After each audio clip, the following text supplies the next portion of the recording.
Le match Ghana-Côte d'Ivoire n'est pas une demi-finale de la CAN féminine. Il s'agit du barrage africain, play-in, pour la qualification à la Coupe du Monde féminine 2027 au Brésil. Les deux équipes ont perdu leur quart de finale, le Ghana contre le Malawi, 2-1, et la Côte d'Ivoire contre l'Algérie, 2-1. Le vainqueur du barrage accédera au tournoi de barrages intercontinentaux de la FIFA, dernière étape vers le Mondial 2027.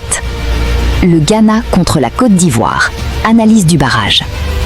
Elles étaient à 90 minutes du Mondial et tout s'est écroulé en quart de finale. Aujourd'hui, le Ghana et la Côte d'Ivoire n'ont plus droit à l'erreur. Une seule équipe poursuivra son rêve du Brésil 2027. Alors, qui du Ghana ou de la Côte d'Ivoire survivra à ce duel de la dernière chance? Un match à très gros enjeux. Le Ghana et la Côte d'Ivoire jouent leur dernière grande carte africaine pour rester dans la course à la Coupe du Monde féminine 2027. Le match est programmé le 13 août 2026. Ce duel est particulièrement intéressant parce que les deux sélections arrivent avec une immense frustration. Elles étaient à un match d'une qualification directe au mondial, mais leur défaite en quart de finale les ont envoyées dans ce parcours de repêchage. Les forces du Ghana. Une grande expérience du haut niveau africain. Les Black Queens possèdent une solide tradition dans le football féminin africain. Le Ghana a notamment atteint plusieurs finales de la CAN féminine et dispose d'une expérience importante des matchs à très forte pression. Une équipe capable de produire du jeu. Le Ghana possède des joueuses capables de combiner rapidement au milieu et de créer des décalages sur les côtés. L'équipe peut être particulièrement dangereuse lorsqu'elle récupère le ballon haut et accélère immédiatement. Une capacité à réagir. Malgré leur élimination contre le Malawi, les Ghanéennes ont montré qu'elles pouvaient rester dangereuses jusqu'à la fin d'un match. Leur qualification pour les quarts avait déjà montré leur capacité à gérer des rencontres serrées. Faiblesse du Ghana. Le principal problème est l'efficacité. Le Ghana doit absolument éviter de dominer sans concrétiser. Dans un match aussi important, une seule occasion manquée peut coûter très cher. Autre point à surveiller, la gestion défensive des transitions. Si les Black Queens perdent rapidement le ballon, la Côte d'Ivoire peut exploiter les espaces derrière leur ligne défensive. Les forces de la Côte d'Ivoire. 1. Une équipe capable de rivaliser avec les meilleurs. La Côte d'Ivoire a atteint les quarts de finale, avant de s'incliner 2-1 face à l'Algérie. Cette défaite ne doit donc pas faire oublier le niveau affiché par les éléphantes durant la compétition. 2. La puissance offensive. La Côte d'Ivoire possède des joueuses capables de faire la différence individuellement. Dans un match fermé, une accélération, un duel gagné ou une transition rapide peut suffire à créer une occasion de but. 3. Le caractère. Les éléphantes savent qu'elles n'ont plus le droit à l'erreur. Cette situation peut produire une équipe très agressive et concentrée dès les premières minutes. Les faiblesses de la Côte d'Ivoire. Le principal problème ivoirien pourrait être la régularité défensive. Contre l'Algérie, les éléphantes ont encaissé 2 buts et n'ont pas réussi à revenir au score.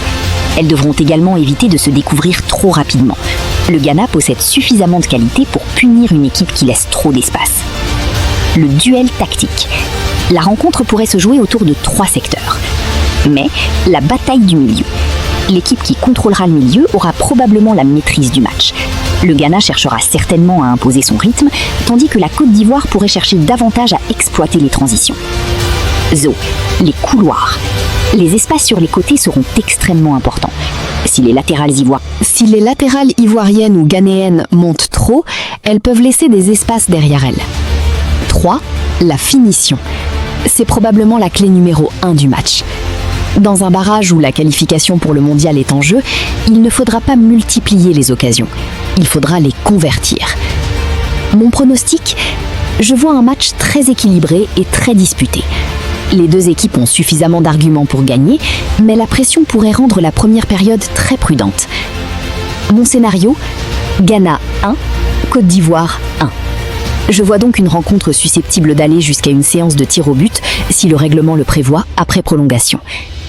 Léger avantage, Ghana 51%, Côte d'Ivoire 49%. Ce n'est pas un écart énorme. Pour moi, le Ghana possède un léger avantage grâce à son expérience et sa capacité à gérer les matchs à haute pression. Quelle chance pour le Mondial 2027 ? Il faut bien expliquer ce point dans ta vidéo. Le vainqueur Ghana-Côte d'Ivoire ne sera pas directement qualifié pour la Coupe du Monde. Il gagnera simplement le droit de participer aux tournois de barrage intercontinentaux de la FIFA, où plusieurs équipes du monde entier se disputeront les dernières places pour le Mondial 2027. Les 4 équipes battues en quart de finale de la CAN ont donc obtenu cette deuxième chance. Cela signifie que victoire dans le play-in, accès au barrage intercontinental. Défaite, élimination définitive de la course au Mondial 2027. Victoire dans le barrage intercontinental, qualification pour le Mondial au Brésil. Appréciation générale. Ghana. Le Ghana possède l'expérience, le talent individuel et une vraie culture du football féminin. Mais l'équipe doit améliorer son efficacité offensive et sa solidité défensive. Côte d'Ivoire. La Côte d'Ivoire a montré de belles qualités, mais doit être beaucoup plus constante dans les moments décisifs. Son potentiel offensif peut toutefois lui permettre de faire la différence. Verdict. C'est pratiquement un match à 50-50. La différence pourrait venir d'un détail. Une erreur défensive, un coup de pied arrêté, une inspiration individuelle ou la capacité à gérer la pression dans les dernières minutes. Et surtout, le perdant dira définitivement adieu au rêve du Brésil 2027, tandis que le vainqueur conservera une dernière chance d'atteindre la Coupe du Monde. Arrivé à la fin de cette analyse sur le match de barrage africain pour la qualification pour les Coupes du Monde féminines Brésil 2027, abonne-toi si ce n'est pas encore le cas, like, laisse un commentaire et surtout, active la cloche de notification pour ne rien rater.